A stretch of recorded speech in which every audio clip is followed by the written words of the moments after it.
Kalau anda ingat simpan duit je dah cukup untuk jadi jutawan, buku ni cakap anda mungkin silap. Dalam buku The Millionaire Fast Lane, MJ Di Marco cakap ada 3 laluan kewangan. Lorong pertama, hidup cukup-cukup makan. Gaji masuk, gaji habis. Lorong kedua, kerja keras, simpan dan tunggu pencen. Selamat tapi lambat. Lorong ketiga, fast lane. Bina bisnes, cipta nilai dan biarkan pendapatan anda berkembang lebih laju daripada masa anda bekerja. Saya sendiri percaya kepada satu perkara.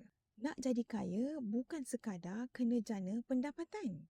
Kena juga pandai menyimpan kekayaan. Sebab tu, saya membina bisnes sambil menyimpan emas sebagai aset setiap bulan. Bisnes menghasilkan cash flow. Emas pula membantu melindungi hasil usaha kita daripada inflasi. Ramai pelanggan saya bermula serendah RM100 sebulan. Lama-lama mereka bukan saja ada simpanan, tapi mula bina disiplin sebagai seorang jutawan. So, jangan pilih sama ada nak bina bisnes atau simpan emas.